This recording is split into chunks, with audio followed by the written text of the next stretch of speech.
दौलत, ग्लैमर और रुतबे का शहंशाह कैसे हो गया एक अंबानी तबाह, जिस पर फिदा थे सुपरस्टार राजेश खन्ना, उस हीरोइन से पूरी हुई शादी की तमन्ना। कभी दुनिया का था वो छठा सबसे अमीर कारोबारी, वो एक गलती पड़ गई बहुत भारी। क्या आप यकीन करेंगे कि कभी दुनिया का छठे नंबर का सबसे अमीर शख्स अनिल अंबानी उनके ठिकानों पर, उनसे जुड़ी कंपनियों पर प्रवर्तन निदेशालय यानी ईडी एक बड़ी टीम के साथ रेड मारेगी। 24 जुलाई को ये हो गया। यस बैंक से जुड़े कथित 3000 करोड़ रुपए के बैंक लोन फ्रॉड के मामले में ईडी ने अनिल अंबानी और उनकी कंपनी पर बहुत बड़ा एक्शन लिया है। Prevention of money laundering act यानी पीएमएलए के तहत ईडी का ये एक्शन हुआ है और इसमें देश की राजधानी दिल्ली से लेकर आर्थिक राजधानी मुंबई में अनिल अंबानी के 35 से ज्यादा ठिकानों पर एक साथ रेड की गई है। इस पूरे मामले की शुरुआत तब हुई जब केंद्रीय जांच एजेंसी सीबीआई ने बैंक लोन फ्रॉड को लेकर एफआईआर दर्ज की। इसके बाद national housing bank, SEBI, national financial report authority और बैंक ऑफ बड़ौदा जैसी संस्थाओं ने भी ईडी को संबंधित जानकारियां शेयर की। ईडी के तेज तर्रार अफसरों ने जांच शुरू की तो उनके होश उड़ गए। पहली नजर में ये लगने लगा कि ये बहुत बड़ा लोन घोटाला है, जिसमें बैंक, निवेशकों और आम लोगों को धोखा देकर पब्लिक मनी का बहुत बड़ा दुरुपयोग किया गया है। जिन्हें बहुत आसान भाषा में समझना है कि अनिल अंबानी के खिलाफ ईडी ने ये एक्शन क्यों किया है, उनके ठिकानों पर रेड क्यों मारी गई है, वो ये जान लें कि पूरा मामला 2017 से 2019 के बीच यस बैंक द्वारा अनिल अंबानी से जुड़ी रिलायंस ग्रुप की कंपनी को दिए गए करीब 3000 करोड़ रुपए के लोन से जुड़ा है।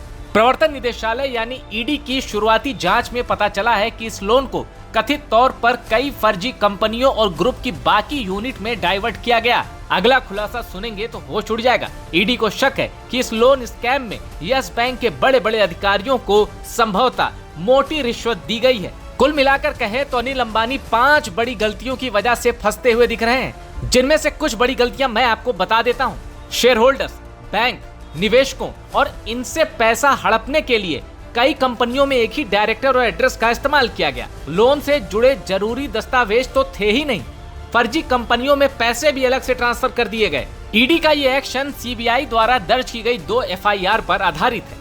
ईडी को यह भी पता चला है कि रिलायंस होम फाइनेंस लिमिटेड यानी आरएचएफएल का कॉर्पोरेट लोन 2017-18 में करीब 3742 करोड़ रुपए का था, जो कि 2018-19 में बढ़कर 8670 करोड़ रुपए का हो गया। इतनी बड़ी रकम की मंजूरी में कई प्रक्रियागत गड़बड़ियां देखने को मिली और बैक टू बैक अप्रूवल भी देखे गए, जो कि संदेह पैदा करते हैं। इससे पहले इसी हफ्ते एसबीआई ने संसद को ये जानकारी दी थी कि उसने रिलायंस कम्युनिकेशन यानी आरकॉम और इसके प्रमोटर डायरेक्टर अनिल अंबानी को फ्रॉड घोषित कर दिया है। यह फैसला आरबीआई की फ्रॉड रिस्क मैनेजमेंट गाइडलाइंस और बैंक की पॉलिसी के तहत 13 जून 2025 को लिया गया था। आपको बता दें कि अपने पिता धीरूभाई अंबानी की कंपनी रिलायंस से अनिल अंबानी 1983 में जुड़े थे। जुलाई 2002 में धीरूभाई अंबानी का निधन हो गया था। दिक्कत यह आ गई कि वो वसीयत लिखकर नहीं गए थे, जिसके बाद मुकेश अंबानी रिलायंस ग्रुप के चेयरमैन बने और अनिल अंबानी बने मैनेजिंग डायरेक्टर।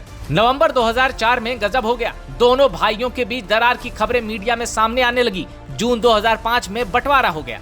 रही बात अनिल अंबानी की पर्सनल लाइफ की, तो 4 जून 1959 को मुंबई में जन्मे अनिल अंबानी ने साल 1991 में बॉलीवुड की स्टार हीरोइन टीना मुनीम से शादी की थी। उससे पहले टीना मुनीम राजेश खन्ना के साथ कई सालों लंबे एक रिलेशनशिप में थी। हालांकि बिजनेस में भले ही अनिल अंबानी के साथ फ्रॉड का टैग जुड़ गया हो, लेकिन जानी मानी हस्तियों में, वीवीआईपीज में अनिल अंबानी और टीना मुनीम के रिश्ते की दाद दी जाती है। कपल के तौर पर दोनों को बहुत पसंद किया जाता है। टीना और अनिल के 2 बेटे हैं, अनमोल और अंशुल। टीना अपने पति अनिल अंबानी से 2 साल बड़ी हैं।